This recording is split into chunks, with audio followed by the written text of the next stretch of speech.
Hey everybody, I'm going to spend some time going through the populations material with you now to hopefully help you prepare for the retake assessment over populations. So let's start by looking at what were the two learning targets for this portion of your lesson. And that is, I can explain how biotic and abiotic limiting factors affect the biodiversity and carrying capacity of an ecosystem, and I can mathematically model how populations grow and change over time. And we're going to talk about these ideas of logistic and exponential growth and a population crash. So let's start by looking at the different types of curves that you'll be expected to know on the exam. The first one is what's called an exponential growth curve. And if you look at this, you'll see it's got this kind of J shape to it. And you're looking at a graph that shows the growth of bacteria over time. And when organisms are provided all the possible resources that they could need, this is what a graph will look like for their population growth. So this bacteria, for example, maybe it was just introduced to your body full of cells that it can grow in very quickly. After 4 hours of time, you can see that it starts growing out of control. You see 250,000 bacteria there by the time we get to about six hours in. So exponential growth is quick, and it grows very, very fast. The next type of growth that we are learning about is what's called logistic growth.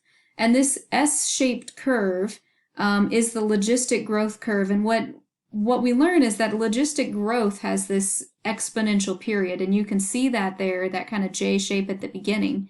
When a population's first introduced to an area, maybe they're going to do really well. But eventually, in the real world, that population will level off. In other words, there's going to be something that prevents that population of, in this example, yeast, from continuing to grow. They're running out of something, some kind of resource, or they've come up against some kind of predator or something that is causing them to die off. So when a population levels out and remains relatively steady at a number in a particular ecosystem, we call this leveling out spot carrying capacity.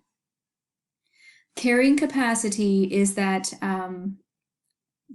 level where the population can be sustained for an extended period of time.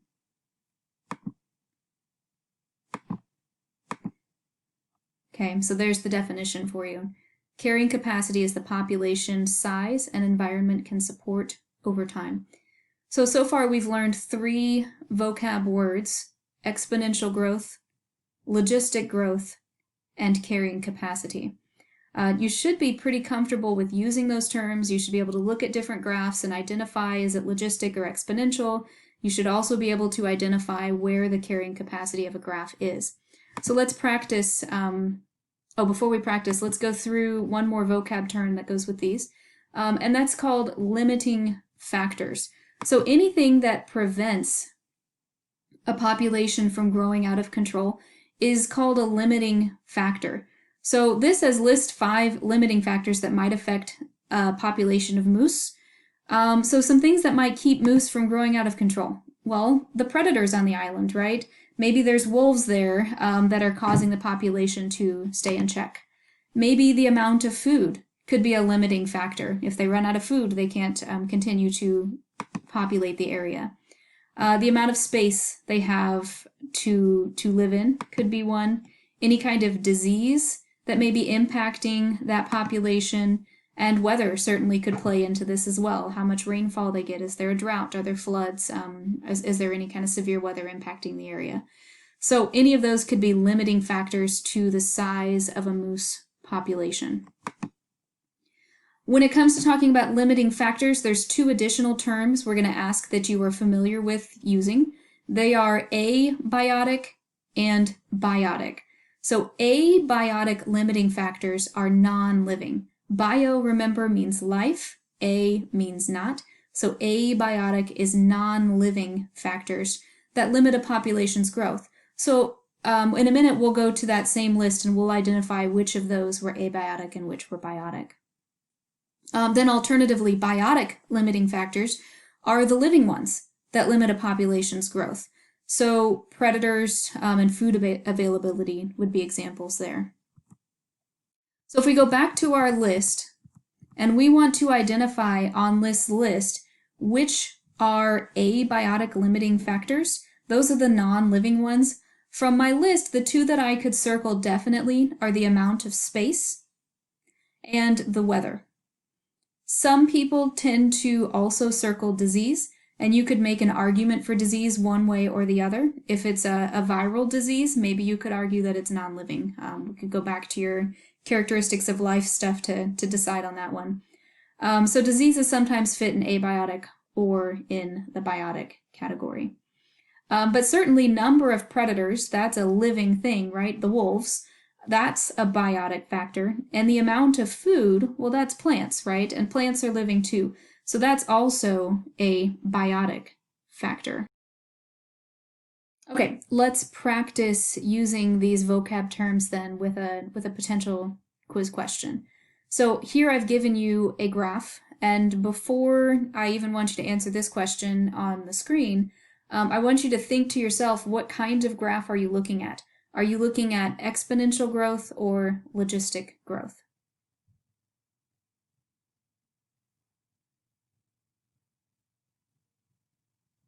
Hopefully you said logistic growth, although you can see a period of exponential growth here when that population's first introduced.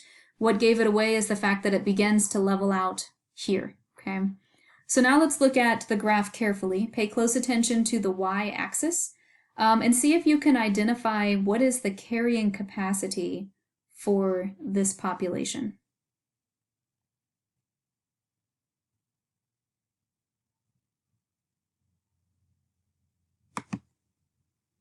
So be careful in your answer here. Number one, the y-axis says population in millions, so make sure you're answering it with the million.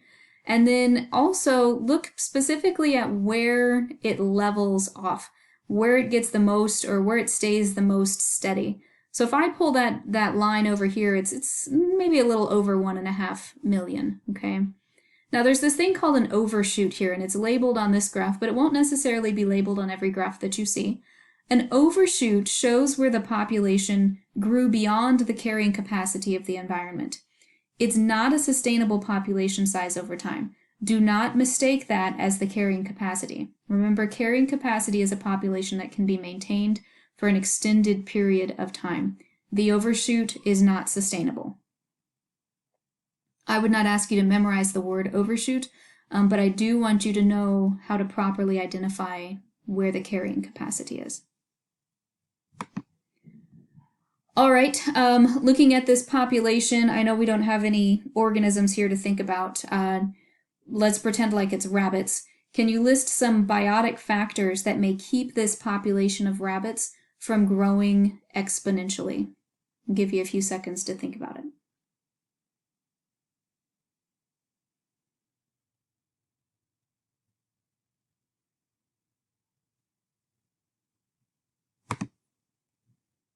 Here's some living or biotic limiting factors. Predators. So if we're talking about rabbits, the predators might be coyotes, foxes, for example. The food availability for the rabbits would be a living example. So if they have enough clover or other plants to eat. And disease could also, remember, be in that living category. So what else is going to be on your summative? You also need to be comfortable with looking at predator and prey interactions and be able to answer questions by analyzing different complex graphs that involve the population relationship between a predator like a fox and its prey like the rabbit. So some simpler questions we might ask could be like, number one, can you just give me the population of hares for 1945? So I would go look at 1945 on my x-axis, go all the way up to the green line because I know that's hares, and it looks like it's 140,000 hares. Make sure you're paying attention to that label on the axis there. And then a think about it question that makes you kind of think a little bit deeper about what's going on here. why do you think the hare population increased so drastically in 1945? So see that giant peak, okay? And anytime you're asked a question about one of the two organisms, always look at what's happening just prior to that peak or just prior to that event in the other organism. So notice in the fox, if I look at the red line here, just a couple of years prior, there was a huge decline in the population of foxes. When foxes go down, it makes sense that if there's fewer predators, that the population of rabbits go up. So you'll see this is kind of like a chasing diagram where they kind of follow each other in this pattern of ups and downs, ups and downs. It's a very common predator-prey relationship that you'll see in multiple examples on your quizzes.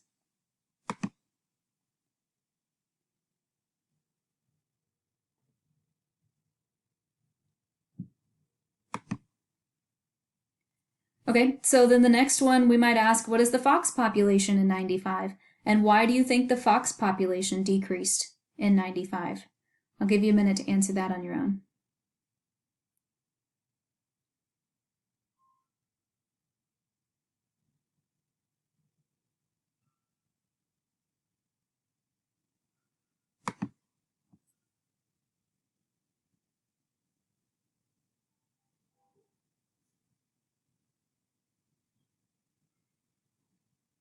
Okay, so here's my less than 10,000 and why?